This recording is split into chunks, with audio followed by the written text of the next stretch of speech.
All right, thank you for being part of the program today. My name is Tunde Alabi. It's a pleasure having you on the program. Today on the show, we're looking at a very new development in Nigeria. Not politics today. Let's look at the traditional institution in Nigeria. And it's no longer news that the ancient town of Ife in Osun State in Southwest Federal Republic of Nigeria now has a new monarch designate whose traditional right to being enthroned is going to start any moment from now. In fact, report reaching Ben Television has it that the new monarch designate will be going to the ancient town of Ife, where he's going to have his seat anytime before the end of the week. And so by early next week, the new man will be taking position as the new monarch in that ancient town. Such a powerful institution would have been enthroned, and then powers will probably now being waged by this young man. But before I actually introduce to you my guest, and the town in question is the ancient town of Ile-Ife, and of course the new king designates is Prince Adeyeye Ooni Ogunwusi of the Gesi ruling house of Ile-Ife. The necessity for him to be enthroned became urgent following the passing of the Olubushi II, His Royal Majesty Bokwade Shijuade the Olubushi II a few weeks ago. But let's quickly take a look at the live on the time. Some of the issues around about Olubushi, some of the rights he did perform before his demise, and what he actually represented, that institution of the Ooni of Ife. Let's quickly take a look at some of these in motion, and of course the responsibilities and the traditional institution of Ife. Some of the things did shortly before the demise of Oba Olubushi II. We'll return and I will introduce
If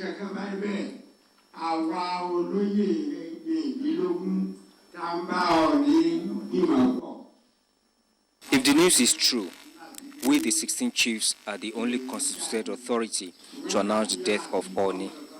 We have confirmed that he's not dead. When he was going abroad, there was nothing to indicate that he would not come back. He's coming back home.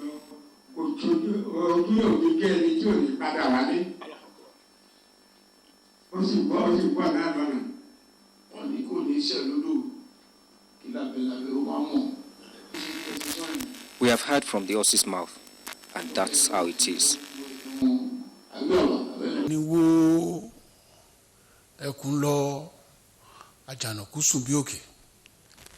I have just been formally briefed by the traditional chiefs of Ile-Ife of the translation of a foremost Yoruba personage, the Arole Udua, Onirisha, His Imperial Majesty, Oba Okunade Sijuade, Olubuche II, the Ooni of Ife.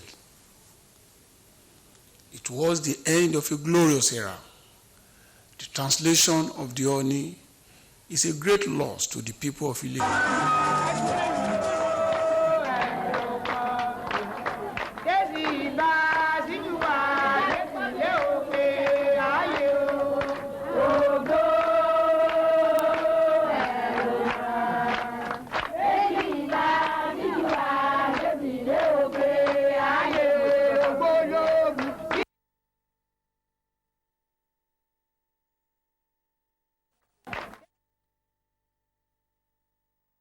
All right, welcome back from that very short clip indicating the some of the visuals of the performed before the death or the passing of the last Ooni of Ife.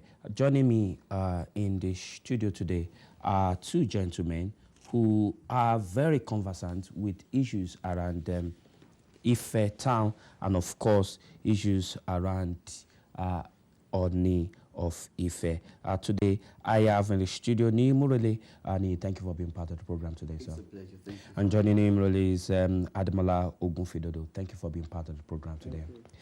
Also, let us quickly inform you that following that passing of the Olubuche II, a new Ooni has been announced by the government of the state of Osun State just a couple of days ago. And the new Ooni as announced by the government is Prince Adeyeye Enitan Ogunwusi of the Giesi House. Prince Adeyeye Enitan is a 40-year-old real estate magnate and prince from the Giesi ruling house in the town. He is now the 51st Ooni of Ife, announcing the confirmation of the new Ooni. The Secretary to the State Government did make some solid pronouncements concerning Adeyeye Enitan Ogunwusi. But let's quickly bring to you what we have, what news reports, some of the news reports around the new Ooni of Ife, how media houses captured the new Ooni of Ife. Specifically, we'll look at the news reports from one of our media partners in Nigeria, TVC, how they did relate and illustrate the new Ooni of Ife. That's Prince Adeyeye Enitan Ogunwusi, and of course, after this video clip about his person, my guest will be doing an history of the town of Ife, the position of Ooni, the life and time of the of Oba Sijuade, and of course the myth surrounding his death, denial and eventual confirmation, as we saw in the video clip. But let's quickly go to how the media station news report around the new prince was carried out in Nigeria.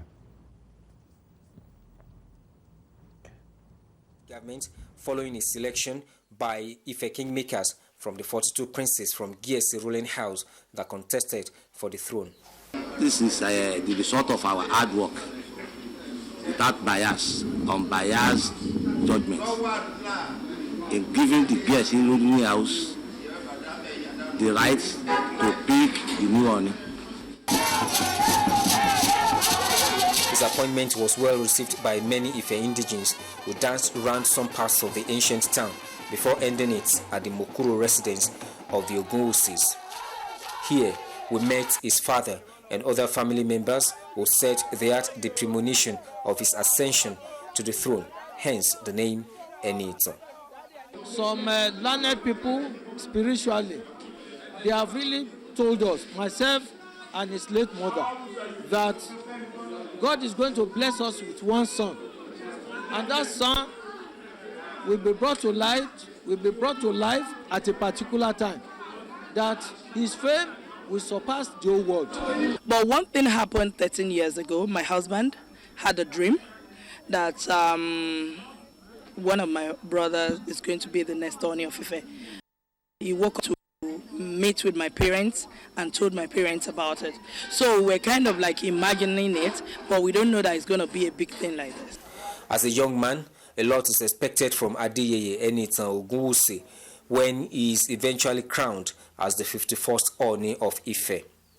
I'm really saying it emphatically, prophetically, that God has really destined and he has really made the pronouncement that let there be light in Ile-Ife. See him as a revolutionary Oba who is going to turn things around. It's an era where the youths in this town will enjoy bountifully in terms of empowerment and engagement. Ife Kingmakers confirmed to TVC News that installation rites for the Ooni elect will commence immediately. When installed, he will be the second to emerge from his family lineage within the Giese ruling house and will officially be referred to as Ojaja II. 89 days after the passage of the 50th Ooni of Ife, Oba Okunadeshijuade Olubushe II, and after the nomination and screening of 21 princes who showed interest in the exalted Oduduwa throne, the Osun State government finally appointed Omoba Adeyeye Enitan Ogunwusi as the next Ooni of Ife. Omoba Ogunwusi was born in 1975 to the Giese ruling house of Ile-Ife. He attended the Polytechnic Ibadan, Oyo State, where he obtained a higher national diploma in accountancy. As a student, he engaged in various small businesses as part-time activities on and off campus, where he caught his teeth as an entrepreneur. After graduation, Omoba Ogunwusi's interest in business took a new dimension as he ventured into the real estate sector of the economy. The new Ooni was actively involved in the development of about 3,000 housing units across Nigeria in the last 8 years. He started with some dredging and land reclamation projects in Lagos State, and because of his passion for affordable housing, especially for the middle and low-income earners, Omoba Ogunwusi initiated a project that has continued to fetch him accolades from within and outside Nigeria. One of his projects currently provides jobs for more than 300 local youth at a furniture factory, which is the first of its kind in Nigeria and which relies on 100% indigenous raw materials for production.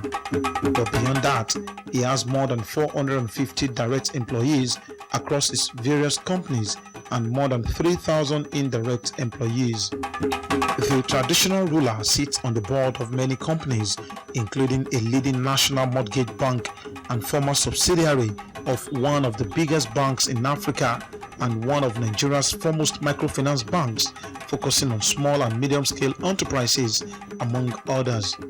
The new Ooni of Ife also has business interests in construction, manufacturing, facilities management, leisure and tourism, among others.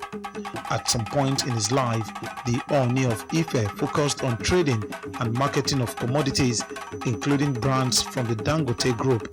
This perhaps is where he gained expertise in marketing, which has remained one of his major strengths. Omoba Ogunwusi is a member of various professional bodies at home and abroad, including the Institute of Chartered Accountants of Nigeria, an associate accounting technician, and a certified member of the Institute of Directors, IOD Nigeria. He is also an active member of Global Real Estate Institute, an international club of senior real estate investors, developers, and lenders. Omoba Adeyeye Enitan Ogunwusi was selected by the Osun State government as the 51st Ooni of Ife after a process of selection and screening involving 21 princes from the GSA ruling house of Ile-Ife.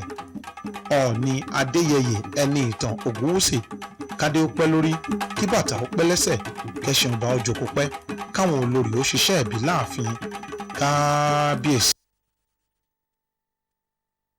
Welcome back from that video clips detailing the life, the education, and the business background of the new Ooni of Ife. But let's quickly inform you that the emergence of the new Ooni of Ife, that's Prince Ogunwusi, is not without controversy. Of course, you cannot rule that out of about 21 contestants. There will be controversies around the emergence of one, and of course, when it does involve 4 different ruling houses. But let's quickly inform you that no sooner had the search for the success of Rashid began than one ruling houses in the town started bickering over which turn it was to produce the next king for the ancient town. Although it does appear settled that the Gesi house will produce the new Ooni, being next to the Ogbodo ruling house in the succession order established by the government declaration on the Ooni chieftaincy title of the 1977. The Ogbodo and Lafogido ruling houses challenged the decision of the kingmakers to restrict the search to Gesi. However, the family lost at the court to that challenge, which paved the way for the new Ooni, Prince Ogunwusi, to emerge. There are 4 ruling houses in Ile-Ife, the Lafogido, the Gesi, Ogboru, and of course Oshikola, Obashija. The wood in between 1980, very long king, a king that reigned for a very long time, 1980 and 2015, is of the Ogboru royal lineage. But before Mr. Ogunwusi's appointment Monday, the last descendant of the Gesi ruling house, of course, Prince Ogunwusi is the second from the Gesi house.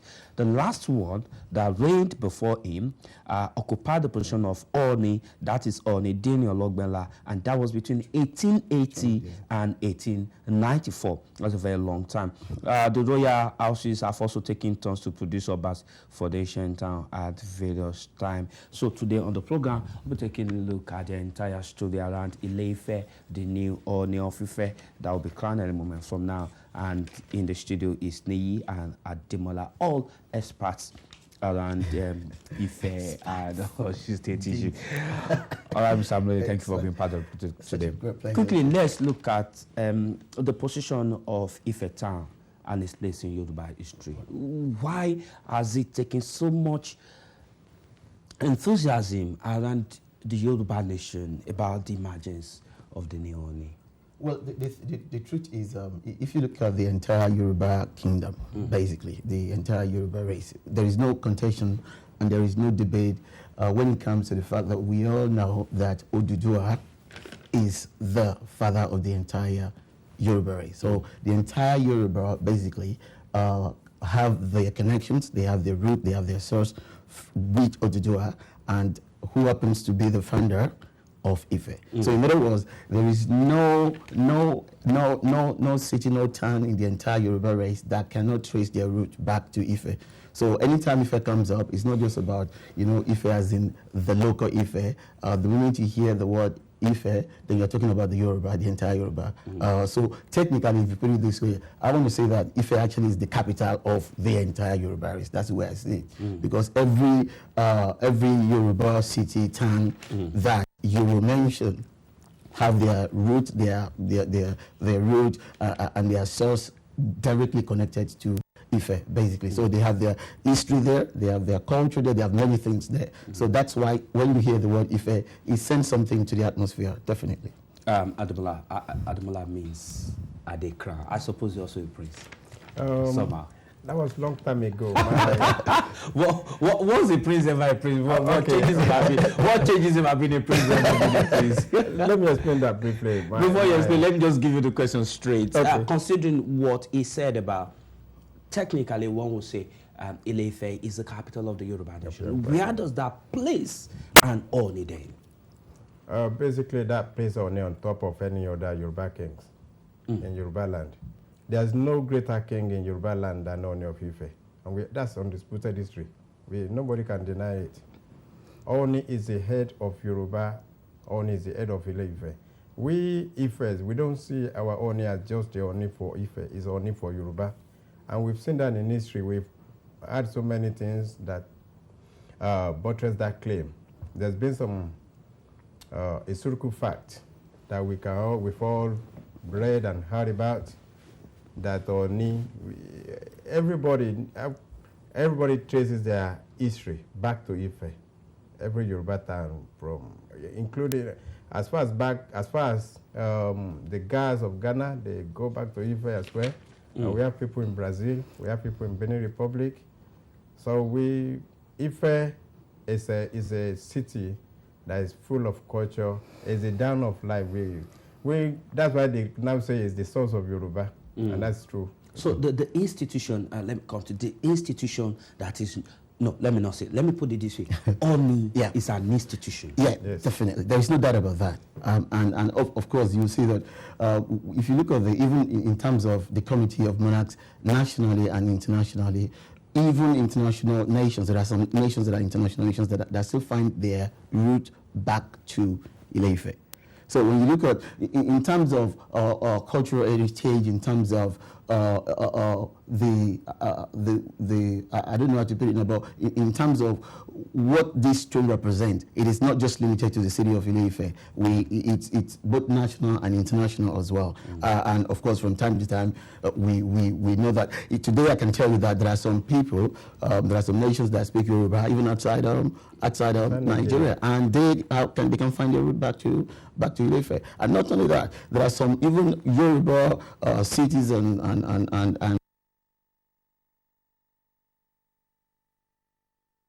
their names and everything, you can trace it back to Ile-Ife.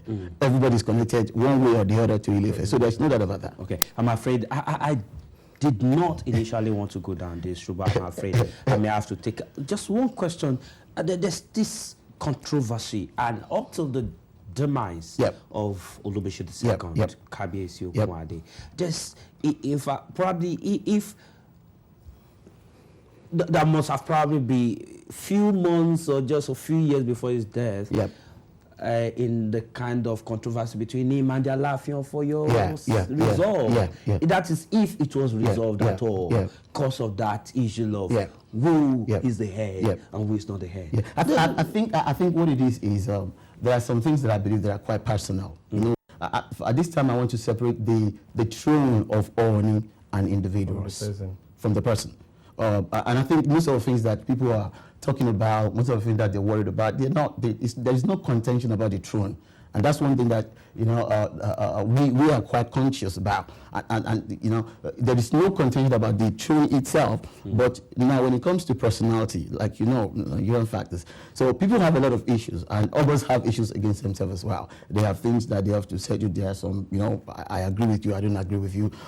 I'm sure you're very confident with such things when it transcends into political positions of this about against that about what this one did, what this one did. So I think basically that is much like a personal thing, other than contending about the position of the throne itself. Well, let me ask you, if the late Olubushi II had issues, despite being of about the same age with key Kabiyesi, that's the Alaafin of Oyo, how much of acceptance do you think this very young 40 years old man will be and relate among these elderly, long-serving Obas? Like the Alaafin of Oyo, the Alaafin of Oyo, the Oba of Olubadan of Ibadan, and a host of other kings within the Yoruba kingdom.